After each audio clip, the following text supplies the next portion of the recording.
It began on a morning too quiet for a divorce. The courthouse halls were usually packed with hurried footsteps, rustling folders, voices rising and falling like waves. But that morning, it felt as if the world itself was holding its breath.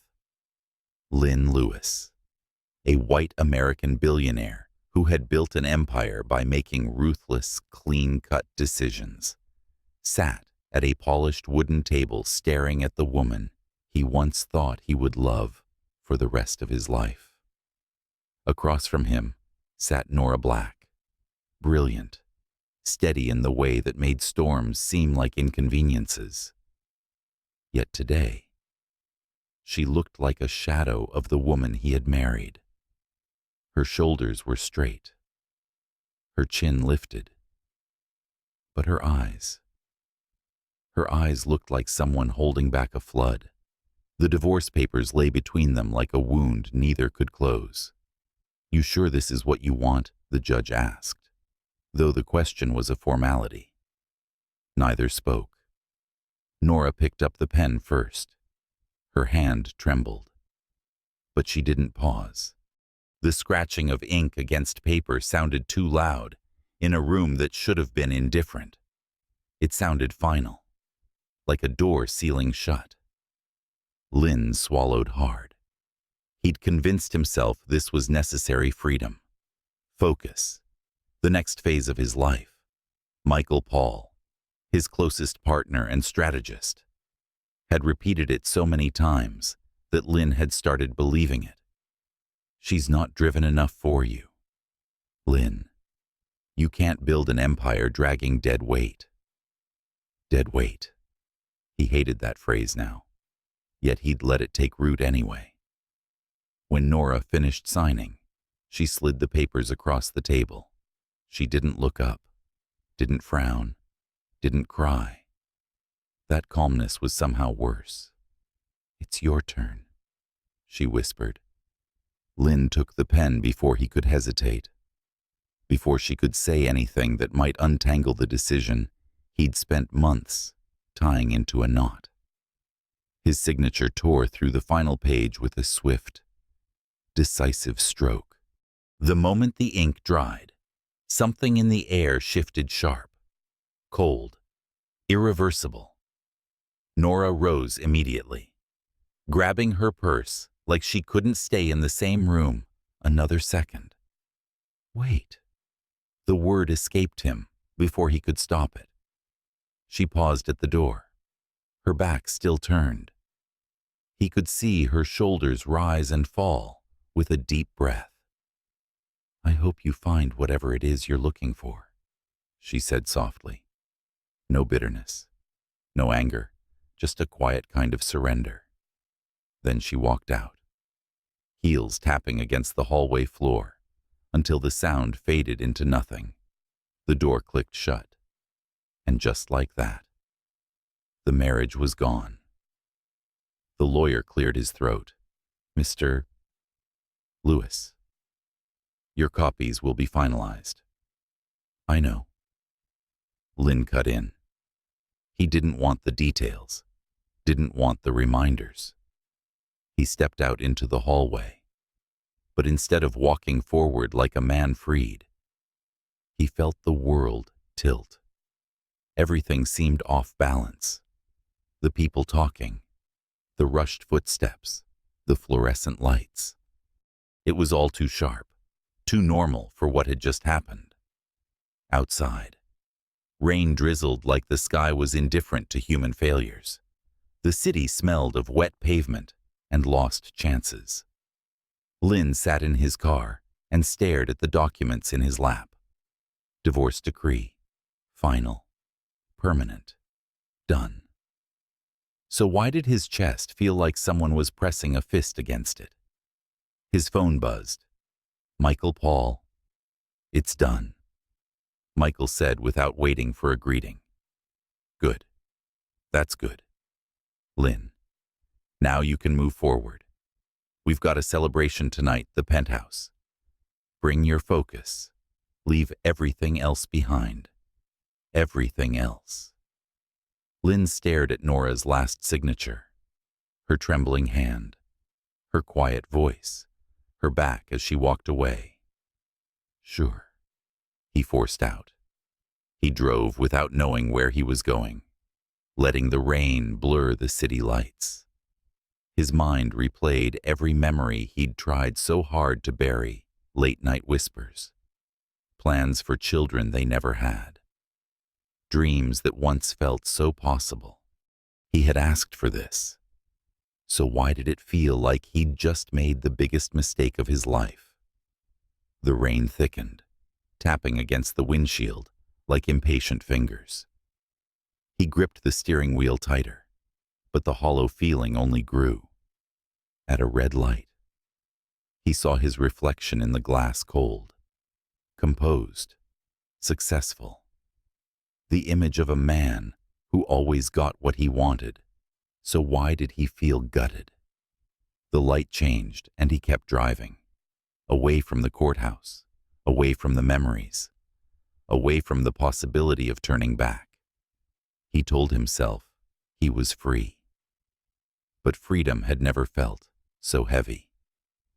As the city blurred past, he whispered something he couldn't admit aloud. What have I done? Across town, Nora stood in the tiny apartment she'd rented with what little she had left. Rain clung to her coat as she shut the door behind her. The walls were thin, the carpet worn. A dying plant sat on the windowsill, like it had given up waiting for sunlight. It was nothing like the life she'd once shared with Lynn.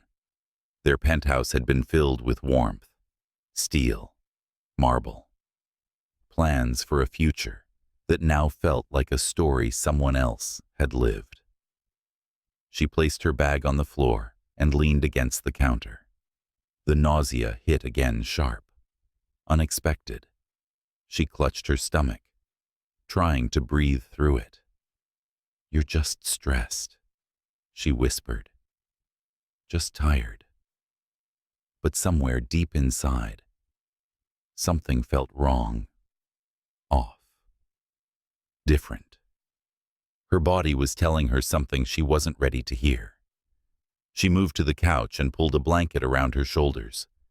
The next-door couple laughed loudly through the wall, young, carefree, untouched by heartbreak. Nora closed her eyes as a trembling hand slid unconsciously toward her abdomen. The truth she hadn't admitted yet pressed back, but she stayed silent. She stayed strong. She stayed alone. Later that night, Lynn sat in his penthouse as people toasted glasses around him. He barely heard the clinking, barely heard Michael's laughter. He only heard Nora's last words. I hope you find whatever it is you're looking for. But as he stared out the window at the endless city lights, he realized he had no idea what he was looking for anymore. He only knew this. The freedom he thought he wanted didn't feel like victory. It felt like loss. A loss he couldn't name yet. A loss that was already growing, quietly, in a small apartment across town. A loss that would one day come back to demand the truth. If you'd like more stories like this, full of emotion, twists, and unforgettable characters, please remember to like, comment, and subscribe so you never miss a chapter. The apartment Nora moved into was barely bigger than a storage closet, but it was the only place she could afford after the divorce gutted both her savings and her spirit. The walls were faintly yellowed, the windows rattled when the wind brushed past, and the air smelled faintly of old paint and loneliness. She stood in the center of the room among cardboard boxes stacked like little reminders of a life she hadn't expected to have. A life without Lynn, a life without stability, a life without anyone waiting for her to come home.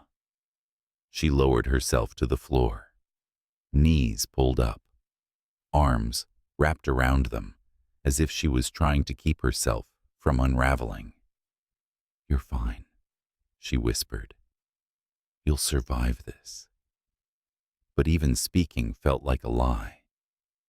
For days, she drifted through her routine, like someone learning how to exist all over again.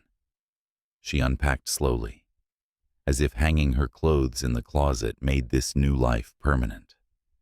The emptiness in her chest grew heavier every time she placed something on a shelf. At night, the couple next door always seemed to be laughing soft at first, then louder as the evenings went on. Nora tried drowning them out by turning on the TV, letting other people's voices fill the silence. But nothing could drown out the sense of loss that crawled beneath her skin. Every morning brought new exhaustion. The nausea worsened.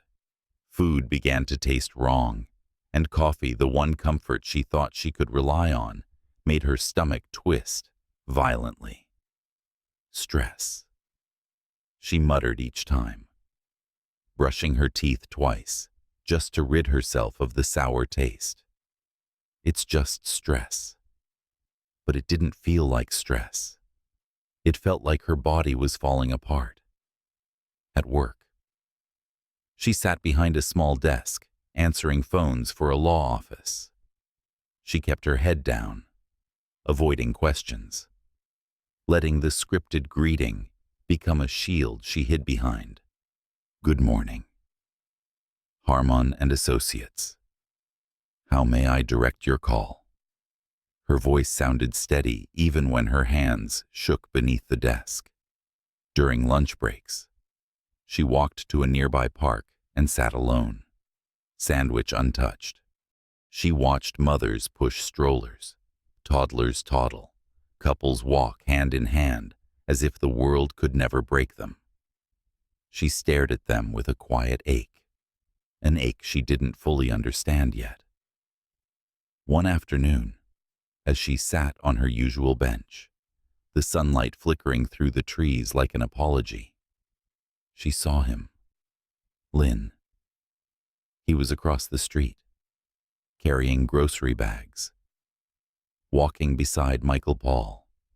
Michael was talking animatedly, gesturing with one hand, while Lynn smiled, really smiled. Nora's breath caught. She froze. The sandwich dropped from her hand. He looked lighter, happier.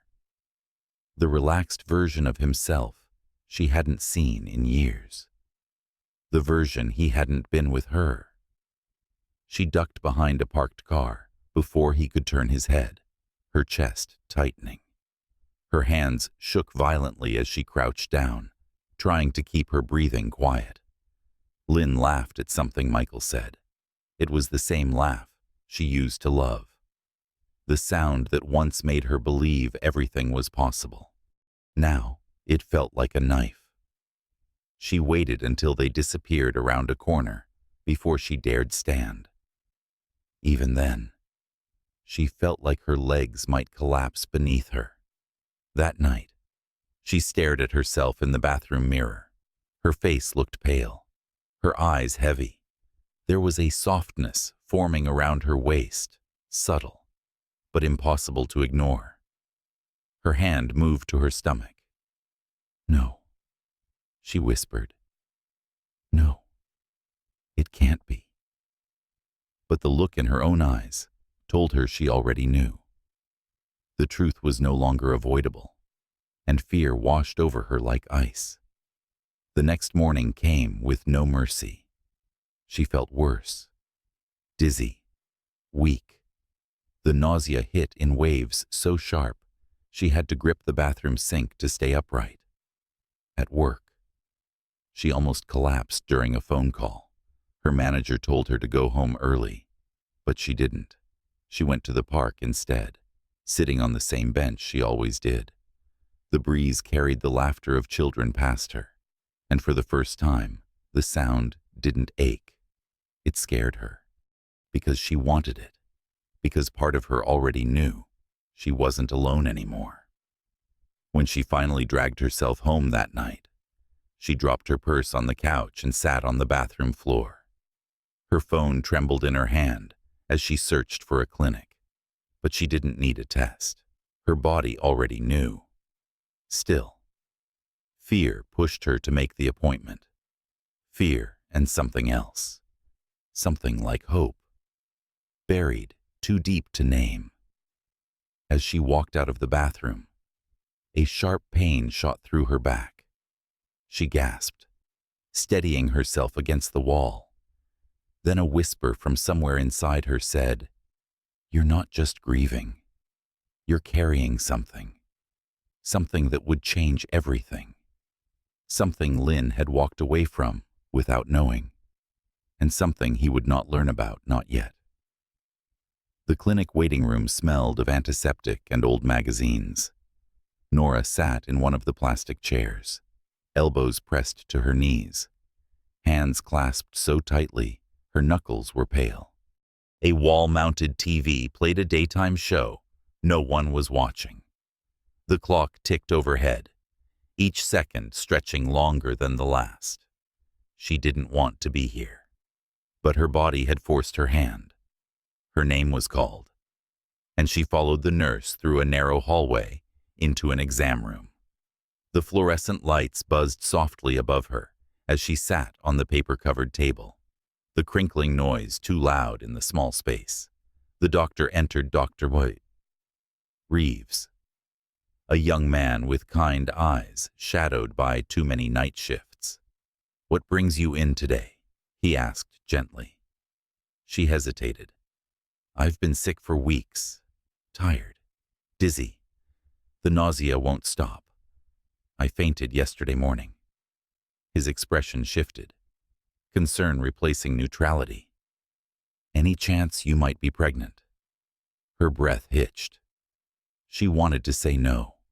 She wanted to say it quickly and confidently, but the truth pressed against her ribs, refusing to be ignored.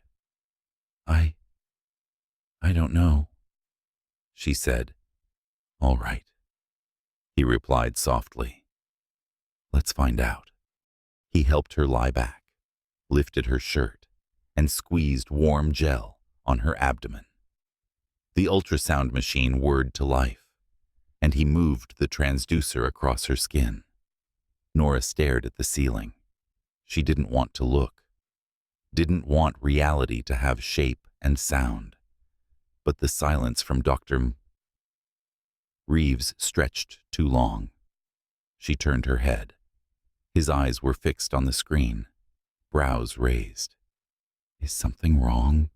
she whispered. His voice dropped to a soft murmur. "Nothing's wrong. But you should see this." He angled the monitor toward her. The world narrowed to a single glowing image. Two small shapes, two flickers of light pulsing in rhythm. Her breath stuttered. "Twins," she whispered, barely able to speak. "Two strong heartbeats." He confirmed. "You're further along than you thought." Nora pressed a hand to her mouth as tears filled her eyes. The screen blurred, but the truth was already carved into her two lives inside her. Two children who hadn't asked to be created. Two souls who deserved more than fear. "This can't be real," she murmured. "It can't. I know it's a lot." "Doctor," Reeves said gently, "but you're not alone. You have options. You have time." The words stung, not because they were unkind, but because he didn't know the one thing she couldn't say aloud. "The father left me before he knew. He walked out while these babies were already growing inside me, and I can't tell him now." She lay still as he cleaned the gel from her skin. The ultrasound image lingered in her mind, tiny hearts beating against impossible odds. "Your blood pressure is low," he said. "You'll need supplements, rest, and follow-up care. Carrying twins is demanding. You must take care of yourself." She nodded automatically, but her mind was already collapsing inward. Twins. Lynn's twins. Her voice trembled. "Please don't call anyone. Please."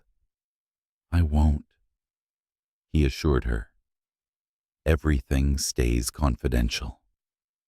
When she stepped outside into the cool air, her legs felt unsteady. The city moved around her cars. Voices, distant sirens, but she felt suspended between two worlds. The one she'd lost, and the one she hadn't asked for. She walked home slowly, each step heavier than the last. When she reached her apartment, she closed the door and sank to the floor, arms wrapped around herself. 2 heartbeats, 2 futures, 2 reasons she couldn't break. That night, she couldn't sleep.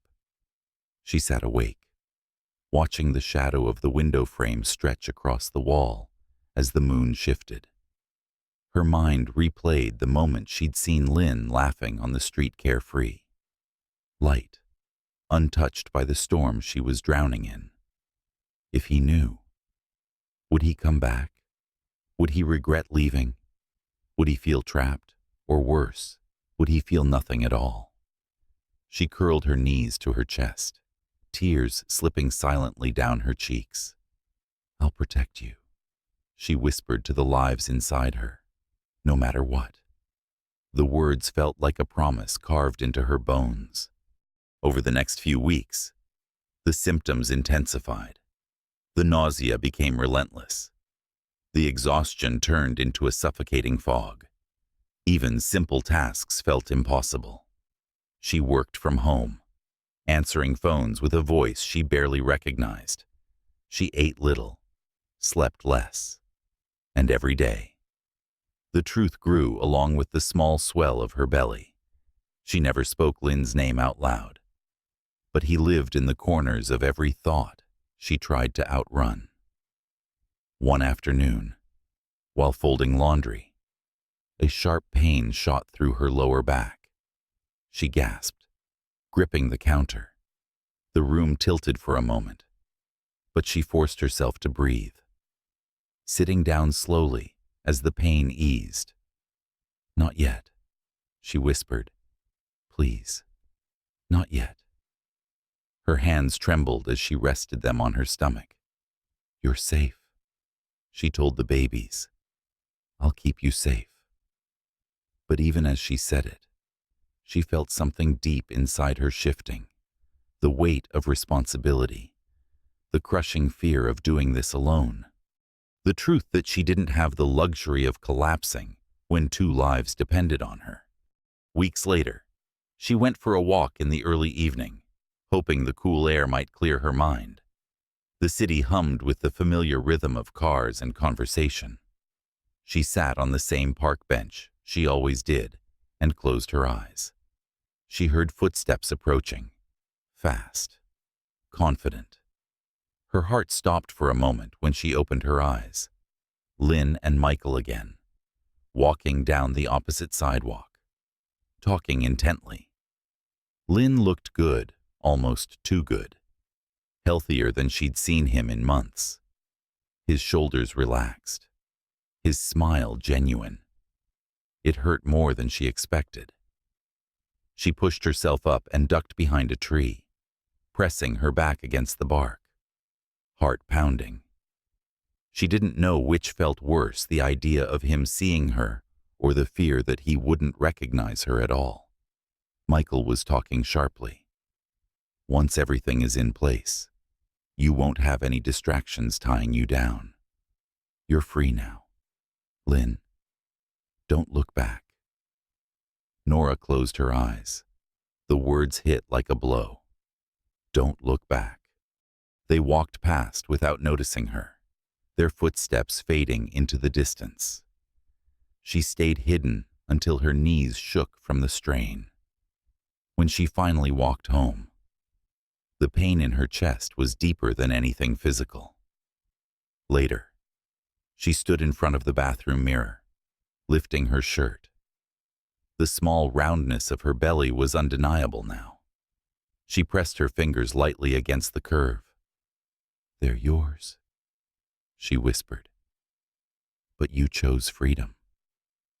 Her reflection stared back tired, afraid, and stronger than she knew. You won't know, she said softly. Not from me. She lowered her shirt. She turned away. She carried the secret back to bed and curled around it like a shield. Outside, the couple next door laughed again, the sound bright and careless. She closed her eyes. 2 heartbeats pulsed inside her, steady as destiny, and she had never felt more alone. The morning light filtered through the flimsy curtains, casting soft lines across the room as Nora sat on the edge of her bed. The babies fluttered inside her small, gentle movements that felt like reminders she wasn't alone, even when loneliness wrapped around her like a second skin.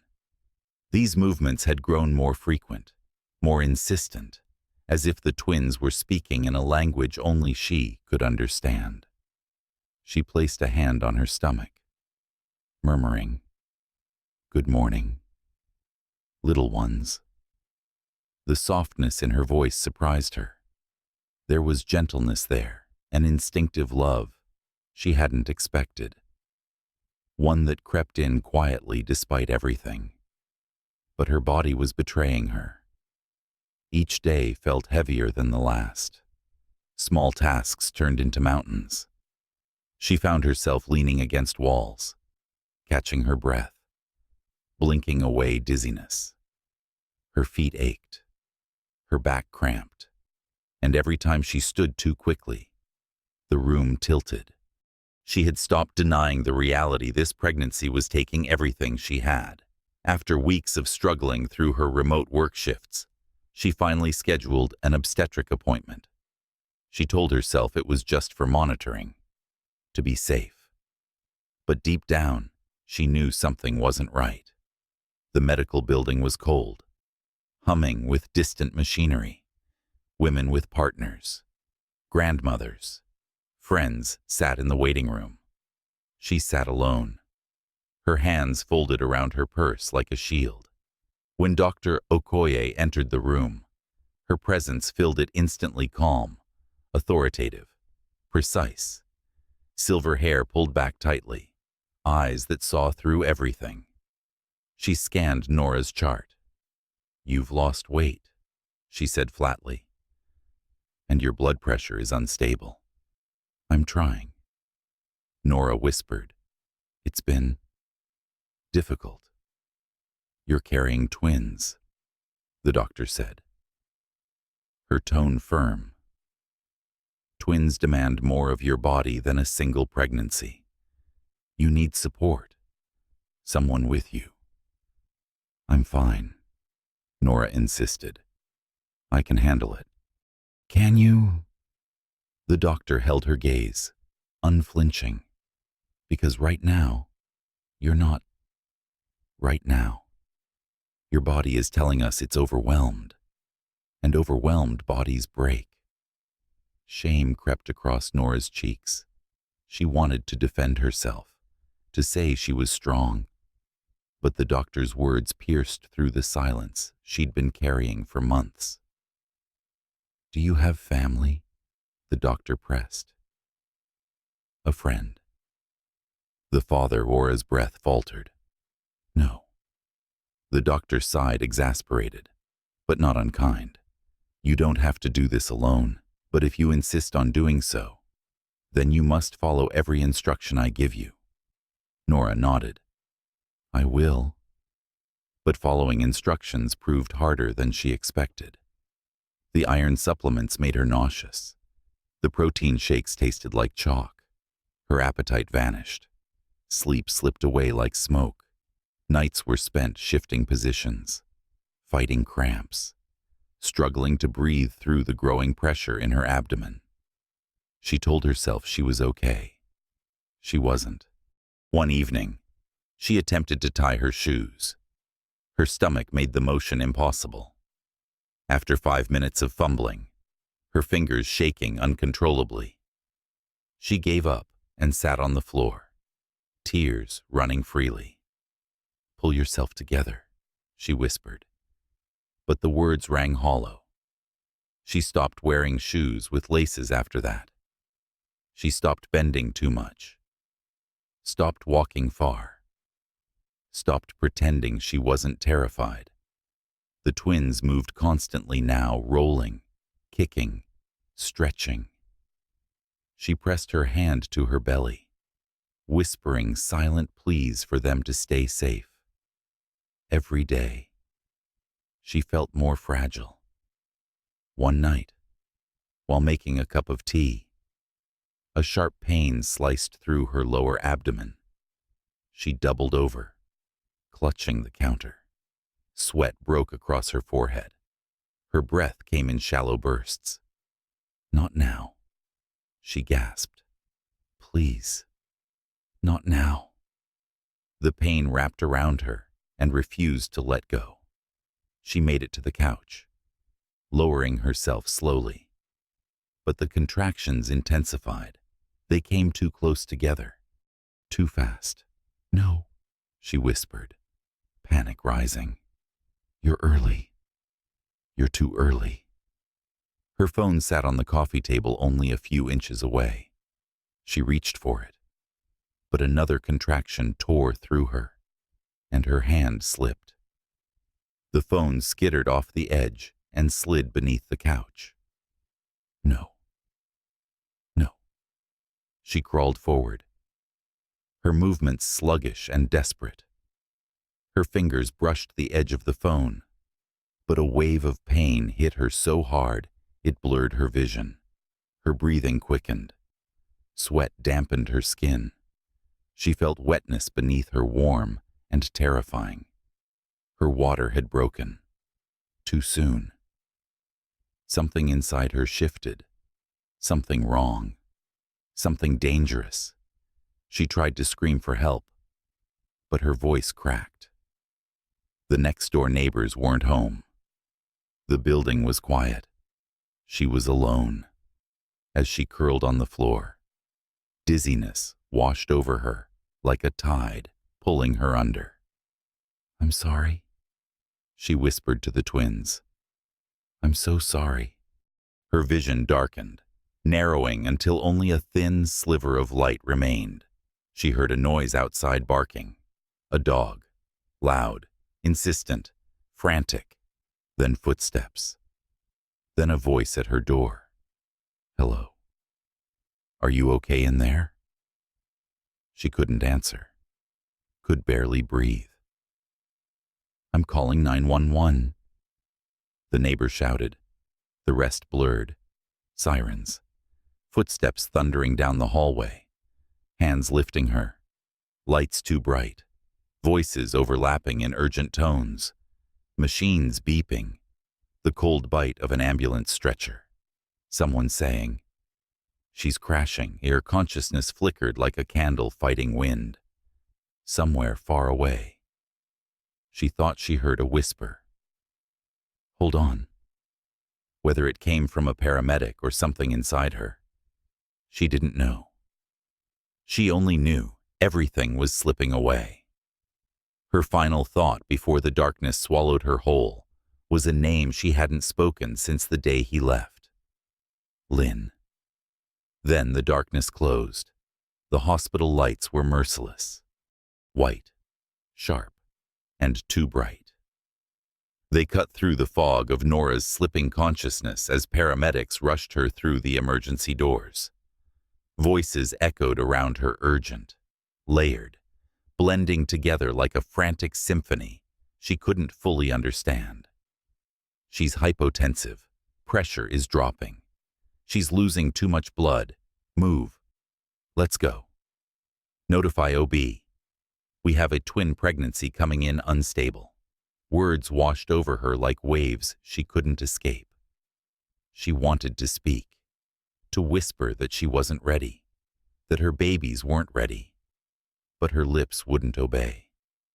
A cold tremor ran through her body, and she clutched the only thing she could feel: fear. A hand pressed against her shoulder. "Nora, stay with us." someone said. Voice steady and firm.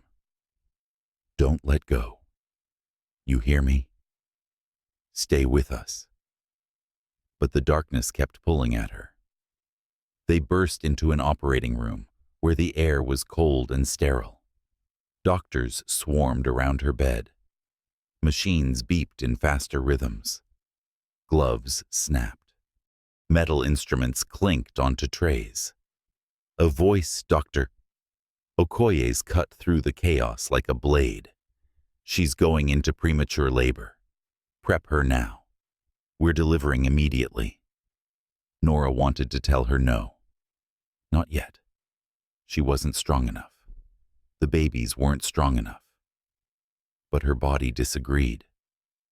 Her contractions came in violent waves, each one sharper and more merciless than the last. Stay calm. Nora.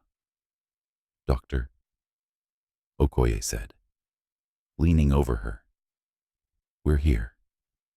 Your boys are fighters. Focus on breathing. The word echoed. Her sons. Life pushed forward. Unstoppable. Pulling her into a pain so blinding she couldn't tell where one moment ended and the next began. Hands gripped hers. A mask covered her face. Someone whispered she'd be okay. But even those words sounded distant, as if spoken from another world. The first cry cut through the air like a miracle and a stab all at once. Small, weak, but alive. A second cry followed. Softer, struggling. Her heart broke open. Let me see them, she whispered, forcing the words through the heaviness that pinned her down. But no one answered. Another wave of dizziness crashed over her. Her vision blurred. Colors smeared together. The edges of everything softened. She's hemorrhaging, a nurse shouted. We need blood fast. Dr. Okoye cursed under her breath. Her blood type is AB negative. How much do we have? Barely a single unit left. Trauma center drained the supply. We need more. The doctor snapped. Call every surrounding hospital. Get me what I need. It'll take hours. We don't have hours. Nora felt the world dimming again. Her heartbeat echoed faintly in her ears. Slow, uneven. Something inside her whispered that this might be the end. She tried to move her lips. My babies. My boys. We're taking care of them. Someone soothed. Focus on breathing. Focus on staying here. But her body was failing. As the darkness crept back in, she heard one final exchange through the haze. Her emergency contact. Should we call him? Yes. Doctor, Okoye said. Call him now. Name. A pause. Lynn Lewis. The world tilted into darkness. Miles away, Lynn sat in his company's executive conference room, surrounded by glowing screens, graphs, and the low hum of people congratulating him on another strategic win. Michael Paul stood beside him, patting his shoulder as if he owned the right. This is why you needed to cut ties. Michael smirked. You're sharper now. Focused. See how free you feel. Free. The word tasted wrong. Lynn forced a smile. But something felt hollow. He hadn't slept well in weeks. Nights were haunted by dreams he couldn't shake. Nora crying in hallways, reaching for him, disappearing into places he couldn't reach. He'd been ignoring them. He'd been trying to pretend freedom was satisfying. But the space she once filled left a strange ache he never acknowledged out loud. His phone buzzed. Unknown number. Hospital caller ID. He frowned. It can wait, Michael said, dismissive. But something inside Lynn twisted sharply, an instinct he hadn't felt in years. He stepped aside and answered. Hello. A nurse's voice rushed into his ear. Mr. Lewis, this is City West Medical. We have you listed as an emergency contact for a patient I don't have. He stopped. Cold realization hit him. Is it Nora? Yes. His stomach dropped. What happened? His voice cracked. Is she all right? She's in critical condition. She delivered premature twins, but she's hemorrhaging. She needs an immediate blood transfusion. She has AB negative blood, and you're the only compatible match we can reach. The world snapped into brutal clarity. Twins. The word hit like a blow to the chest. Twins. His children. Children he didn't know existed. Is she? Are they? He couldn't breathe. There's no time. If you can come, you must come now. He didn't think, didn't pause, didn't explain. He ran. Michael ran after him. Where are you going, Lynn? We have a meeting. I don't give a damn about the meeting. Lynn shouted, his voice shaking. Nora's in the hospital. Michael froze, then scoffed. Lynn. She's your past. Don't do this. You don't get to tell me what to do. Lynn snapped, venom in his voice he didn't know he had. Get out of my way. He pushed past him, sprinted to the elevator, and slammed the garage-level button with trembling fingers. His chest tightened with panic, guilt, disbelief. Twins. His twins. And she was dying. He sped through traffic like a man possessed, ignoring every red light, horn, and warning flashing across his dashboard. His hands shook against the steering wheel. His mind raced through memories, her gentle smile, the softness in her voice when she once whispered she dreamed of having children, the way she looked at him when she still believed he cared. He had failed her. He had walked away while she carried his children. Tears blurred his eyes as he gripped the wheel tighter. Hold on. Nora, he whispered. I'm coming. When he burst through the hospital doors, breathless and wild.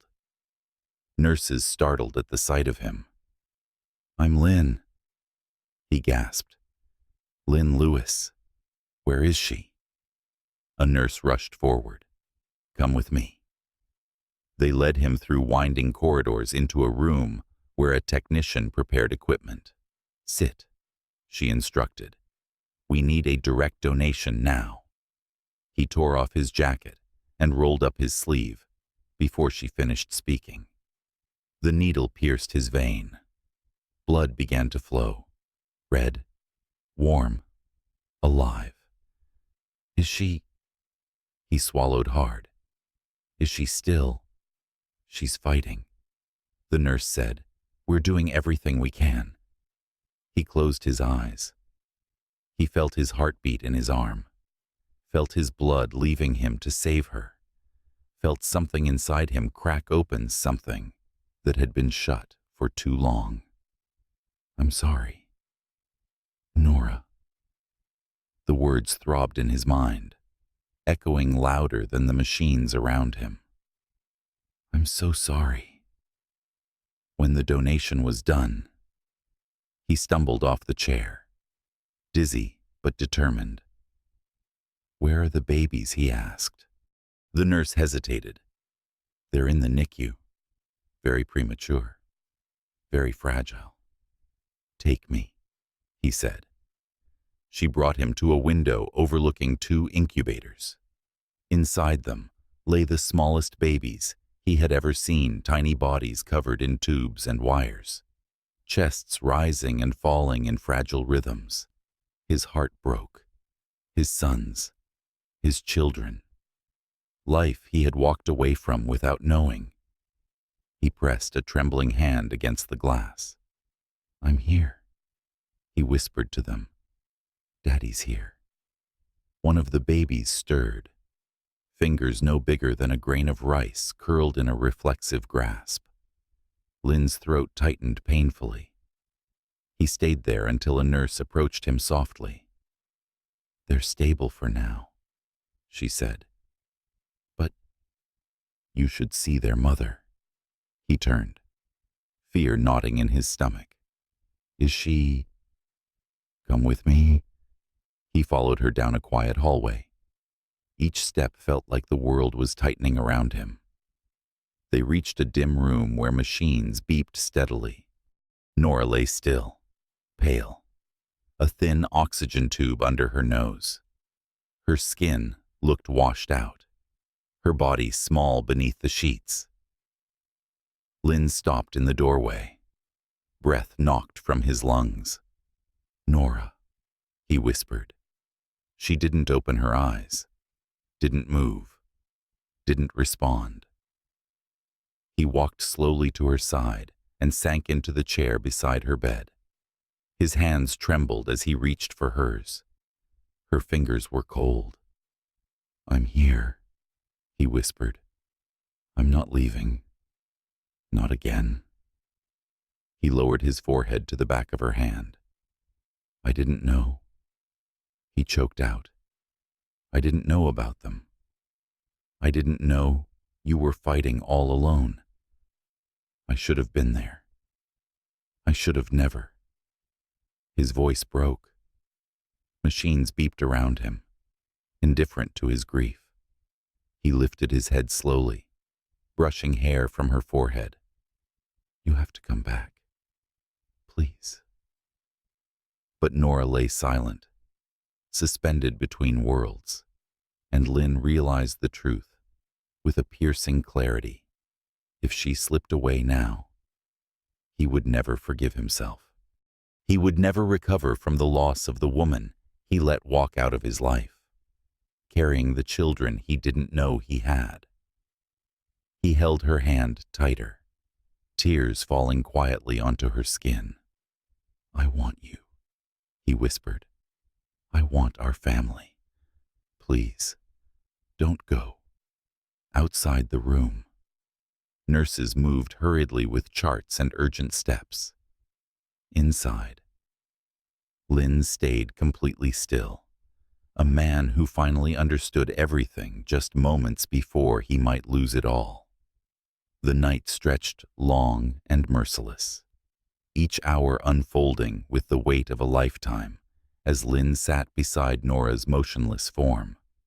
Machines surrounded her steady beeps, rhythmic hums, blinking lights, each one a reminder she was still here. But only just. He had never felt powerless before, not once in his adult life. He had built an empire by making decisions that bent the world to his will. But now, sitting in a dim hospital room with the woman he failed and the children he never knew existed, he understood what true helplessness felt like. He held her hand gently, terrified that squeezing too hard might shatter something inside her. "Nora," he whispered, "wake up. Please, just open your eyes." But she remained still, caught somewhere between breath and silence. Hours earlier, he had watched the doctors wheel her out of surgery, blood still being rushed through the IV lines they'd attached after his emergency donation. He had watched a nurse run the remaining unit of AB-negative blood into the room, watched them push medication, adjust machines, monitor her heart rate. He had watched everything, unable to do anything. When they stabilized her at last, they moved her to this quiet room. The doctor had said the words that still rang in his ears. "She's alive, but she's not safe yet. Alive. Not safe." The sentence looped over and over. He reached out and traced a trembling fingertip across the back of her hand. Her skin was cool, softer than he remembered. He found himself studying her, the curve of her jaw, the soft flutter of her lashes, the way her lips parted slightly with each shallow breath. She looked fragile, something precious, made breakable. How had he let her walk away? How had he believed she was holding him back? How had he not seen what she was going through? He squeezed his eyes shut. The answer was cruelly simple because he hadn't bothered to look. A soft knock pulled him from his thoughts. A nurse entered quietly. "You should get some rest," she murmured. "We can bring you a cot." "I'm staying here," he said without lifting his head. She hesitated. "We also have updates on the twins." His breath caught. "How are they alive?" "Fighting hard." He stood immediately. "Take me to them." The nurse nodded and led him to the NICU. The hallway lights were dim, casting long shadows across the floor. When he stepped into the room, warmth and machinery wrapped around him. Incubators glowed softly, their heat lamps casting halos of amber light over impossibly small bodies. She brought him to 2 incubators placed side by side. The twins, his sons. They were tiny, too tiny. Their skin seemed almost translucent, their chests rising and falling in fragile, uneven breaths, wires attached to their limbs, small oxygen tubes taped across their cheeks. The nurse spoke gently. "Would you like to know their weights?"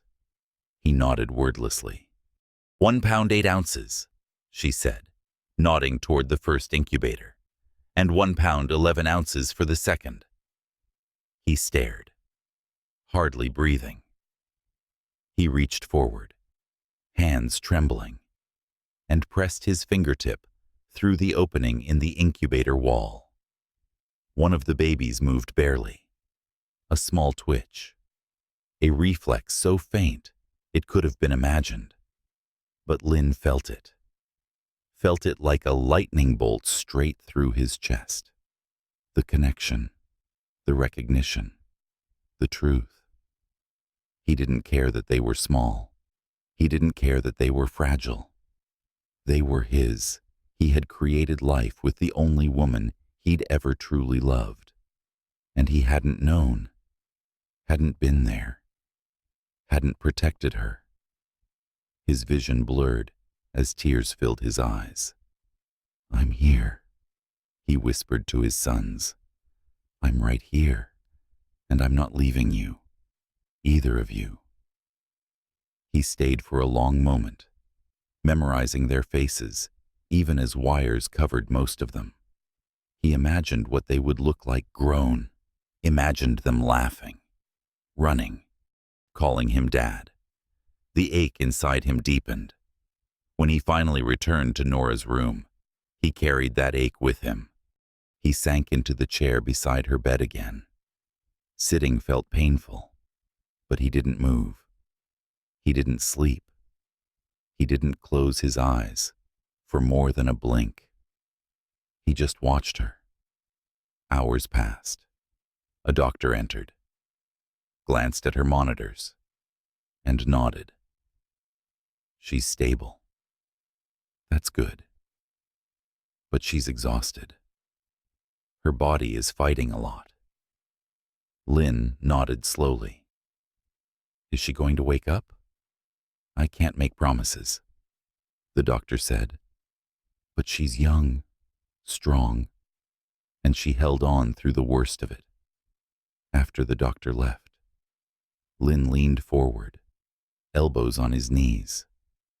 "Nora, I saw them," he whispered. "Our boys. They're the smallest things I've ever seen, but they're strong, just like you." He swallowed hard, voice thickening. "They need you. I need you." His heartbeat thudded painfully in his chest. "You didn't deserve to go through this alone," he whispered. "I was blind and stupid and I listened to the wrong people. The memory of Michael's manipulations surfaced, sharp and bitter. Every whisper, every planted doubt, every carefully aimed comment that had pushed him further from Nora. Michael had fed his ego, fed his ambition, fed the lie that Nora was slowing him down. Lynn clenched his jaw. He would deal with Michael later. Right now, all he cared about was this woman. He brushed a thumb gently across her knuckles. "I don't deserve forgiveness," he whispered, voice cracking. "But I'll earn it. I'll stay. I'll fight for you the way you fought for our sons." Silence answered him, a silence that stretched so long it twisted into fear. He squeezed her hand again, desperate. "Please," he murmured, "come back to me." A single tear slid down his cheek. It fell onto the back of her hand, and he almost didn't notice it, the faintest flutter beneath his palm. A movement, a twitch. Her fingers. He froze. Breath lodged in his throat. "Nora," he whispered. Her eyelids trembled. Barely, but enough. "Nora." He breathed, leaning closer. "Can you hear me?" Her lips parted slightly, a faint exhale escaping her. He held her hand tighter, heartsick and hopeful all at once. "I'm here," he whispered. "I'm right here." Her fingers twitched again, this time unmistakable. Then, slowly, painfully, as if the world weighed on her eyelids. Nora opened her eyes, and the first face she saw was the man she once loved. Eyes red, breath trembling, holding her hand like it was the only thing keeping him alive. The room was dim when Nora opened her eyes fully. The sterile light above her softened by the early morning glow, seeping through the blinds. At first, everything felt distant, like she was surfacing from deep underwater. The sounds of the machines were muffled, the world unfocused.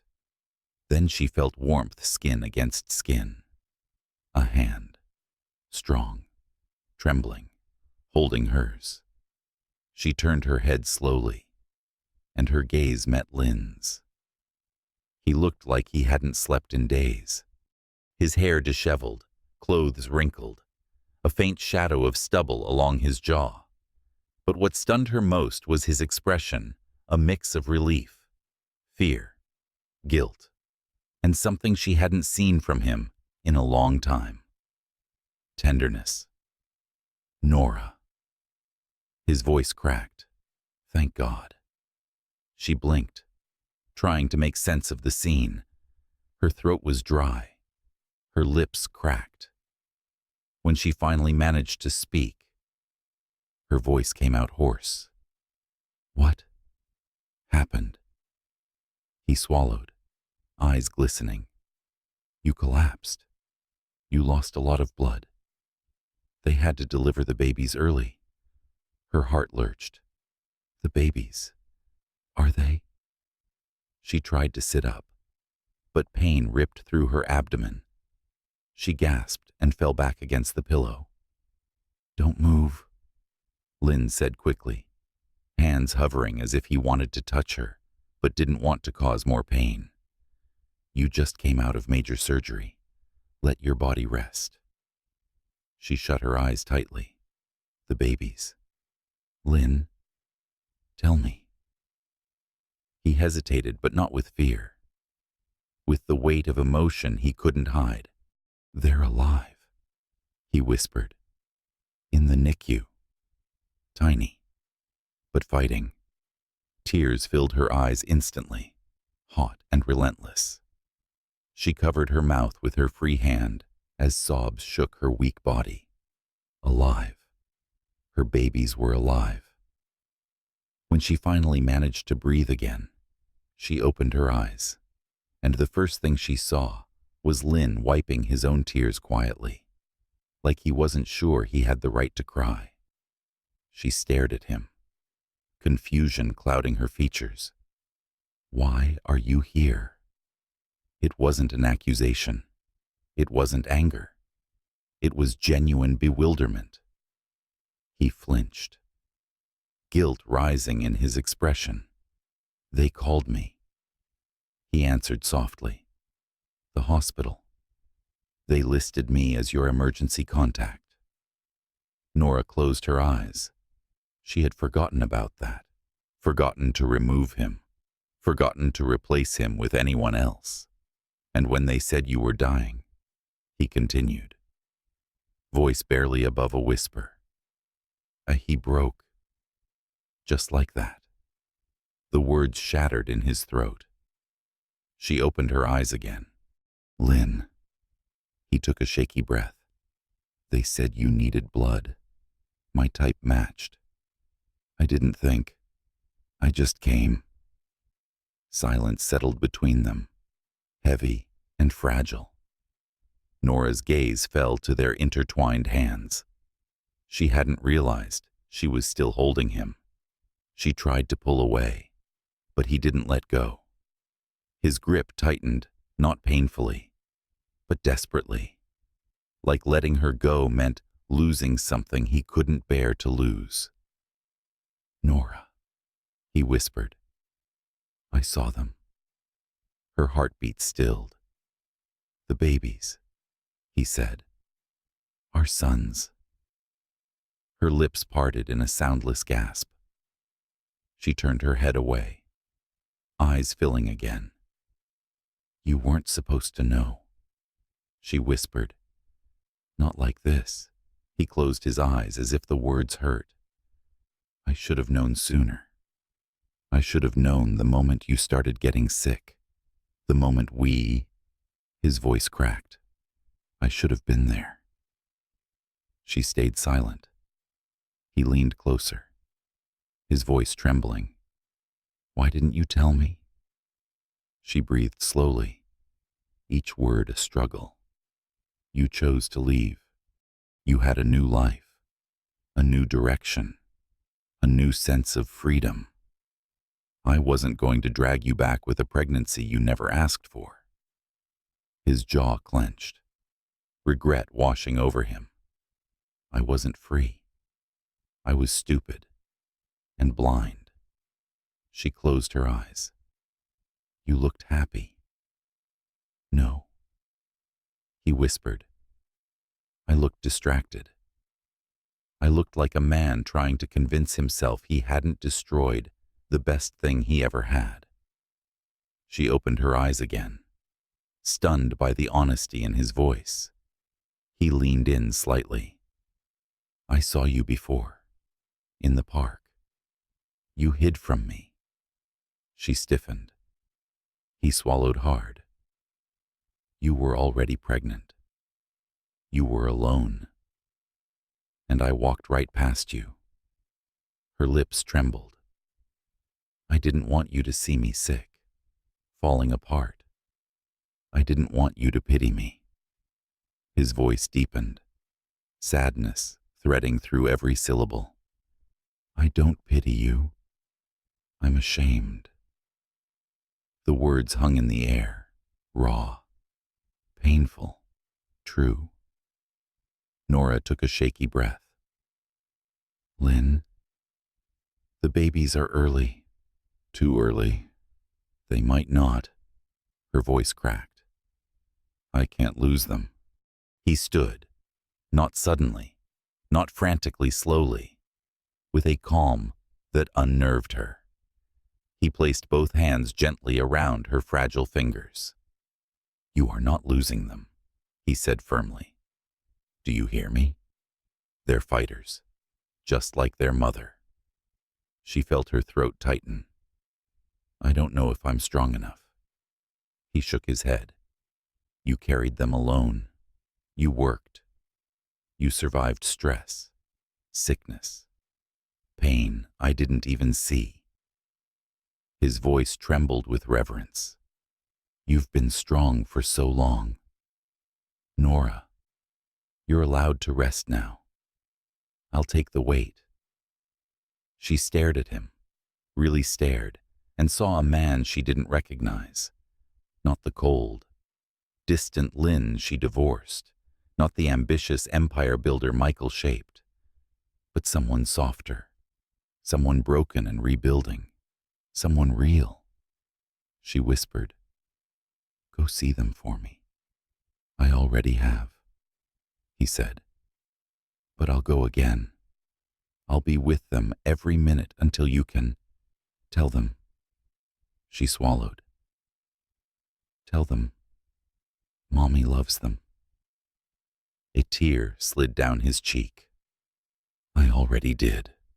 Her breath shuddered. "Stay with them. Don't let them feel alone." His fingers tightened around hers. "And you," he whispered. "Do I stay with you?" She hesitated, then nodded. He exhaled shakily, like he'd been waiting for that answer his whole life. "I'm not leaving," he promised. Later that night, exhaustion pulled her into sleep, but not before she whispered the names she had chosen: Bill and Ballmer. Lynn looked stunned. "You named them?" She nodded weakly. "I didn't know if I'd survive. I wanted them to have names, to exist." He leaned down, kissed her forehead softly, and whispered the names back to her carefully, reverently, as if they were sacred. Bill, Ballmer, his sons. When she finally drifted into unconsciousness, Lynn stayed by her bedside until the nurse insisted he check on the twins. He walked back into the NICU, the soft lights bathing the room in a glow that felt almost holy. He placed his hands on the incubators, one after the other. "Hey, Bill," he whispered. "Hi, Ballmer." Each baby twitched. His voice broke. "You've been waiting for me, haven't you?" He sat in the chair between their incubators and lowered his head into his hands. He didn't cry loudly. He didn't shake. He didn't collapse. He just let the tears fall slow, steady, quiet. Tears of guilt, tears of awe, tears of a man becoming a father in a single night. He stayed there until morning, whispering to his sons, promising them everything he once failed to give. And in the silence that followed, something shifted inside him, something irreversible. A choice, a vow, a beginning. The morning sun crept slowly over the horizon, casting pale light across the hospital room as nurses moved in and out, checking monitors, adjusting IV lines, whispering updates to each other.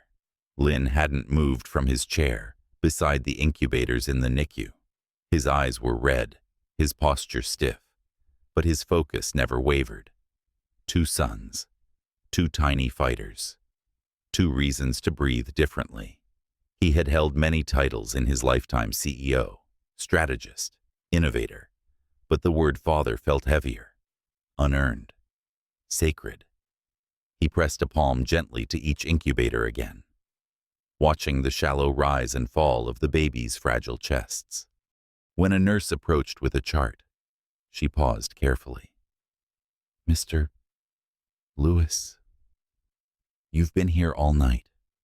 He nodded without looking up. "You should try to rest." He shook his head. "I'm not leaving them." She studied him for a long moment, then softened. "They seem to respond to your voice. You can talk to them."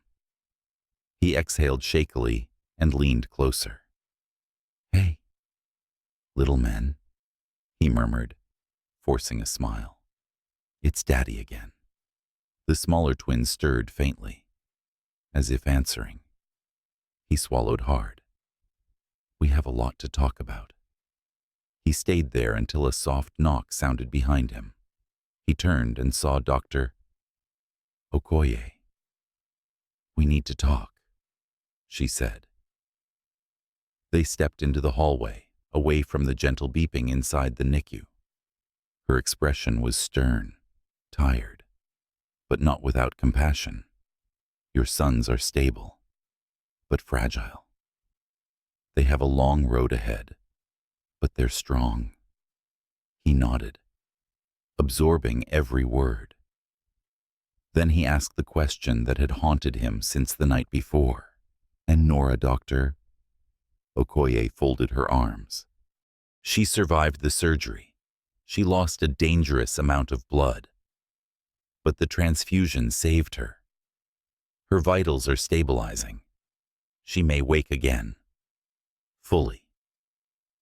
Today." Relief crashed through him so intensely he had to steady himself against the wall.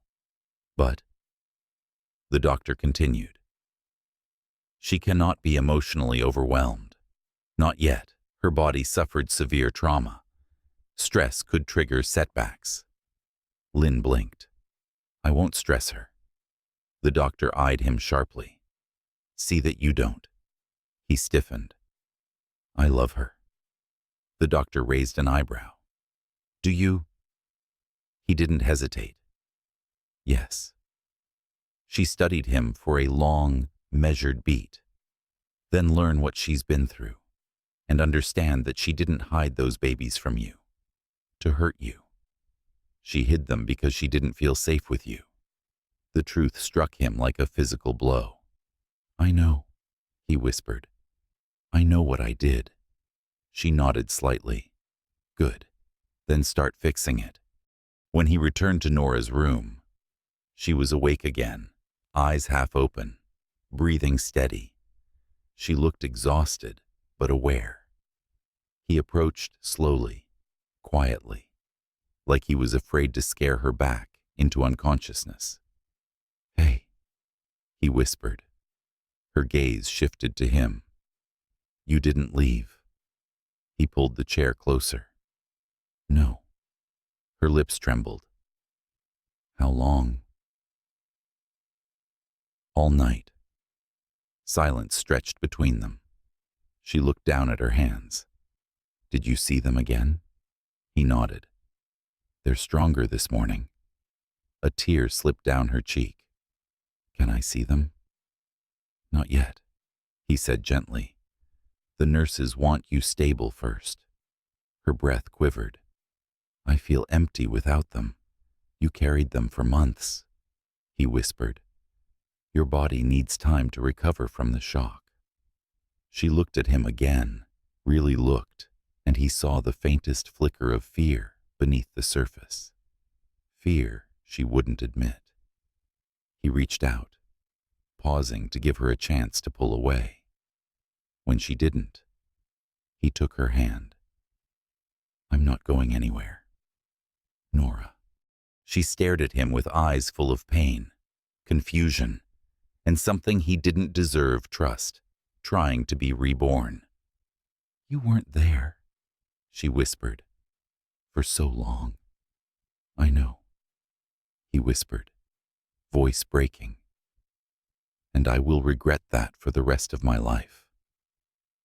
She blinked slowly. "You left me."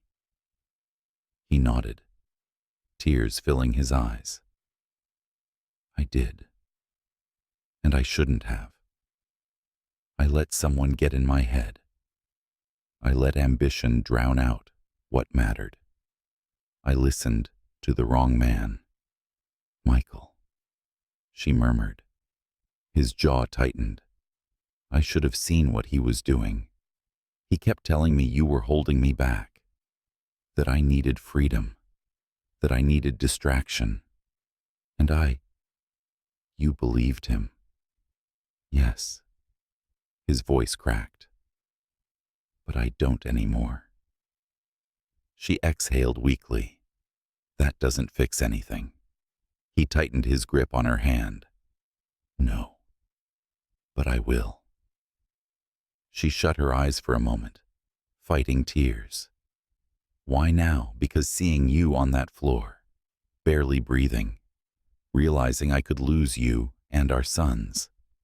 It woke something in me, something I should have felt long ago. Her voice wavered. I didn't want to burden you.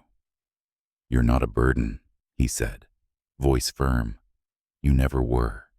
You're the person who kept me human. Her lips trembled.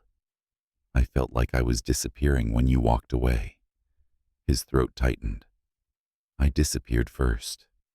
Nora, I wasn't the man you needed, but I'm here now. I'm staying. She didn't answer, but she didn't let go of his hand either. Minutes passed in quiet understanding. Then she whispered, Can you take me to them when I'm ready? He nodded. I'll carry you if I have to. A tiny smile tugged at her lips. Weak, but real. Then her expression shifted, softening into something vulnerable. What if they don't make it? He moved closer. Then I'll hold you together. But they're fighters. They have your strength. She swallowed. And yours. A beat of silence passed. Yes, he said softly. And mine. He brushed her hair from her forehead. Fingers gentle. Rest, he murmured. I'll stay right here. Her eyes fluttered closed, her breathing settling into a calmer rhythm. He sat back in the chair, watching over her with the devotion of a man who had finally found his purpose. Not business, not power, not ambition, family, his family. And as Nora slept, Lynn made a silent vow. Anyone who tried to come between them again would face a version of him they never imagined. Even Michael. Especially Michael. The afternoon sun slid across the hospital floor as the day stretched on, a quiet haze settling over the maternity wing. Nurses moved between rooms with soft voices and patient hands. Machines beeped steady rhythms that filled the halls like mechanical heartbeats. Inside Nora's room, Lynn sat beside her, his hand on the bed rail, watching her breathe. She drifted in and out of sleep, each breath a miracle he didn't deserve to witness, but couldn't look away from. When she woke again, her eyes clearer this time, she whispered, Did you check on them? Every hour? He said. They're responding well. Bill lifted his hand toward the light today. Balmer is breathing stronger. A faint smile touched her lips. They want to see the world, and they will, he murmured, with you guiding them. She stared at him quietly, taking in his tired eyes, the deep lines carved from worry, the way he leaned forward as though ready to catch her even in her sleep. Why do you look like you haven't moved? She asked softly. Because I haven't, Lynn. I told you, he said gently. I'm not leaving. A nurse knocked and entered. Nora. The doctor says you can try sitting up today. We'll give you something for the pain. Nora nodded, though her hands trembled. Lynn stood immediately and stepped close. Let me help. She didn't stop him. Not when he slid an arm behind her back. Not when he supported her weight with steady, careful hands. Not when she winced and he whispered, Easy. I've got you. The nurse smiled faintly at the sight. Once Nora was settled upright, she released a long, shaky breath. Feels strange, she murmured. You've been through hell, he said quietly. Their eyes met hers, filled with bruised memories. His with guilt he couldn't erase. Can I ask you something? She whispered. Anything. When you were gone, when we were separated, did you ever miss me? Even for a moment, Lynn inhaled sharply, pain flickering across his face. Every single day.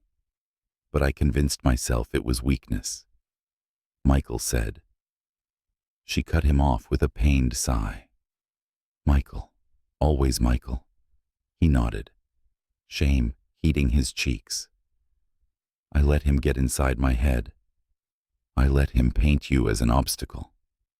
I let him make me think ambition meant cutting ties. I didn't know I was cutting out my own heart. Nora looked away. I don't want to talk about him. I know, he whispered. But I need to say this.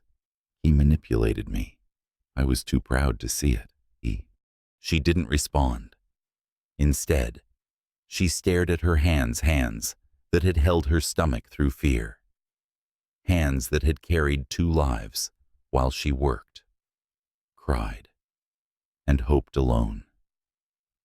Lynn's voice softened. Nora, if you never forgive me, I'll understand. But please let me be their father. Let me be here for them. She didn't look at him, but her fingers tightened slightly on the blanket. A small, fragile sign. Hours later, Nora slept again, exhaustion dragging her under. Lynn quietly slipped out and returned to the NICU. He stayed between the 2 incubators until the evening light dimmed. A nurse approached him. They respond so well to your voice. She said gently, they know you're here. He swallowed against the knot in his throat. I didn't know how much I needed them until the second I saw them. She touched his shoulder. Then don't lose them. Just as she walked away, Lynn's phone buzzed. He ignored it.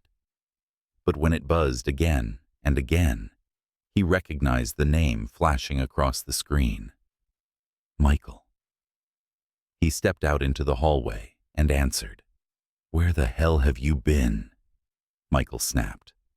You've been unreachable. Investors are calling. We had meetings. I had an emergency. Lynn said evenly. I don't care what emergency you had. You disappearing jeopardized everything we built. Lynn exhaled sharply. My sons were born premature. My ex-wife almost died. That's why I didn't show up. Michael was silent for a beat. Then he chuckled, a low, dismissive sound that twisted Lynn's stomach. Your sons, Michael repeated. She trapped you after all. Lynn froze. What did you just say? She hid the pregnancy and nearly ruined the life we're building. Why are you running back to someone who... Stop, Lynn warned. But Michael didn't. She's weak, needy, and now you're chained to her mess. You should have let nature take its course instead of bleeding yourself dry literally. A cold rage washed over Lynn, slow and lethal. Don't ever speak about her again, he said quietly. Michael laughed. You're making a mistake. You don't belong in some hospital. You belong where power is made. She is dragging you down again, and I won't let you destroy what we started. She didn't destroy anything, Lynn said. You did. You think you can just walk away from everything we built, Michael hissed. That I'll let you choose some broken woman and 2 half-formed infants over the empire. That was it. Lynn didn't shout, didn't curse, didn't let his voice tremble. You're done, he said. We're done.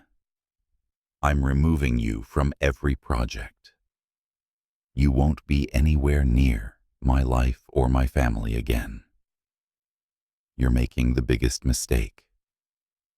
No. Lynn said simply, I'm correcting one. He hung up. For the first time, he felt free. Not the false freedom he thought he wanted, not the hollow independence Michael promised. A real freedom, one rooted in love, consequence, responsibility, and truth. When he returned to the NICU, Bill's tiny hand pressed weakly against the inside of the incubator wall. Lynn placed his hand on the glass. "I'm here," he whispered, "and I'm not going anywhere." Something settled in him, a vow reforged. Tomorrow, he would tell Nora everything, and he would fight for them with every breath, every step, every truth he owed her. The storm was coming, and he was ready. The next morning dawned with a sky streaked in gold. Nora sat upright in her bed, color slowly returning to her cheeks. She stared out the window, quiet but awake. Her hands rested gently on her lap, hands that once held her belly, now waiting to hold her son's. Lynn knocked softly and entered. He carried 2 photographs printed from the NICU camera's bill with a hand curled toward the light. Ballmer sleeping with his lips parted in a perfect, tiny pout. Nora pressed her fingertips to her lips as he handed them to her. "They're beautiful," she whispered. "They look like you," Lynn said.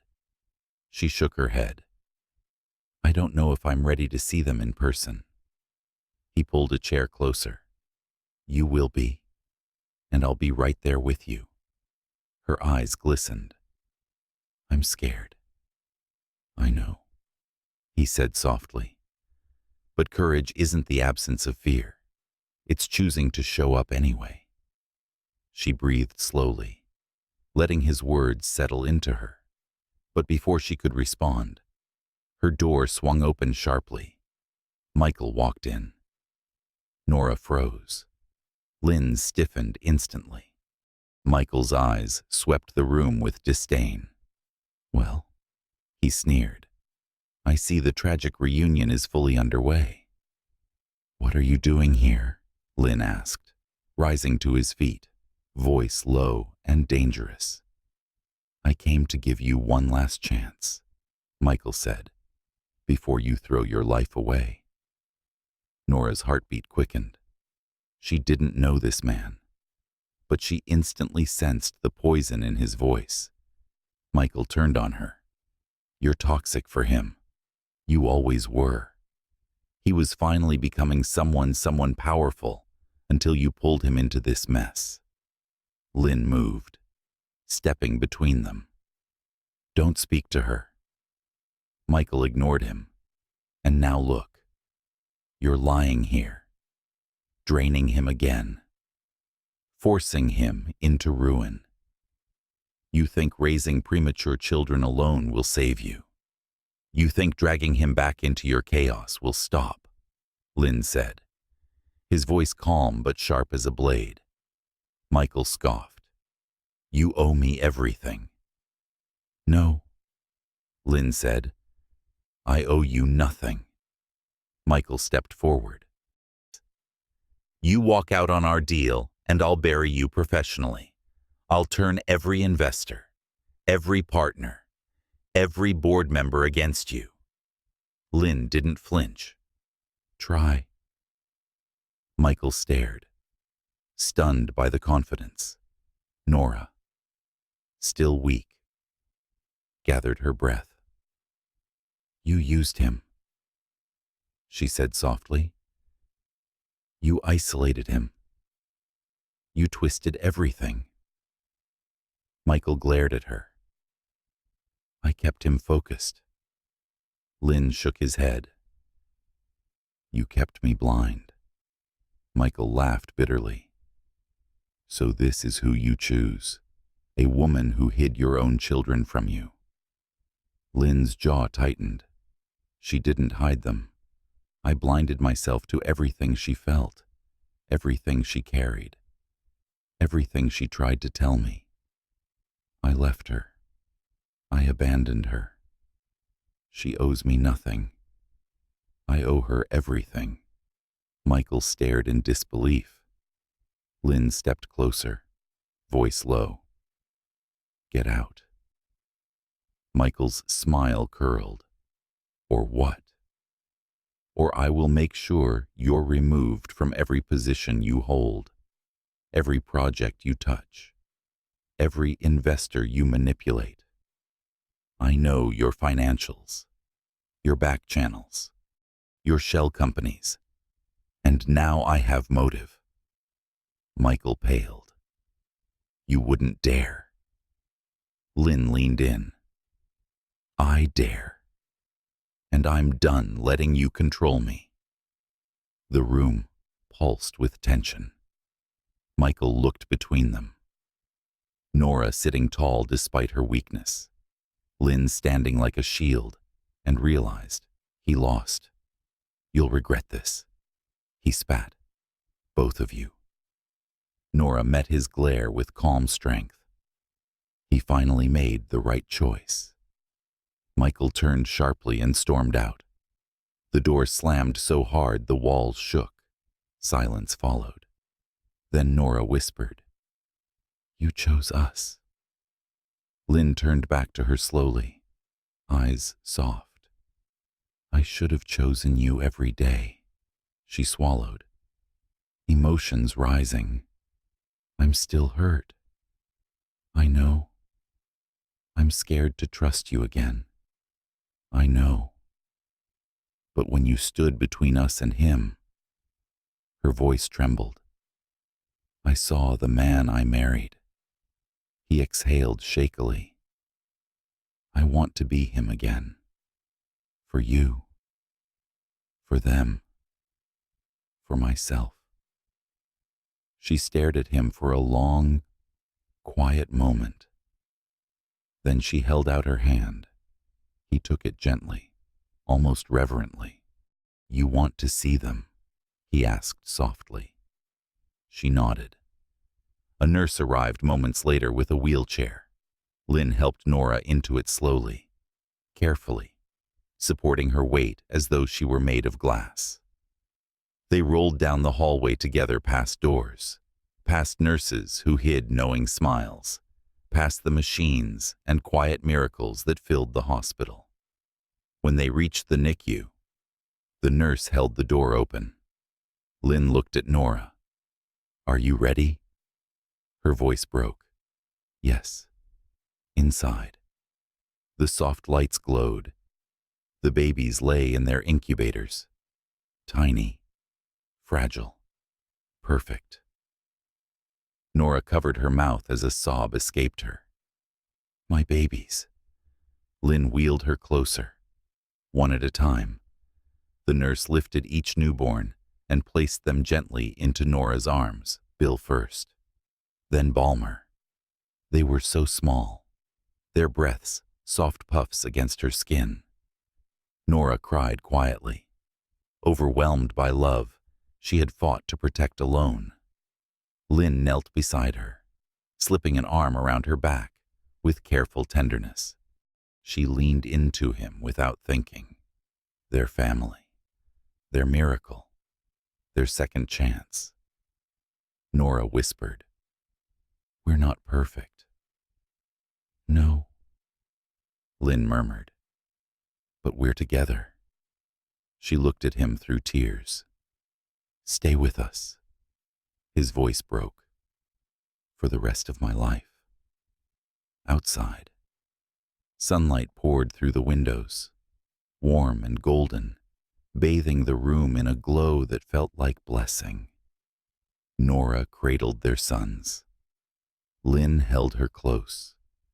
The babies slept against her chest, tiny and safe.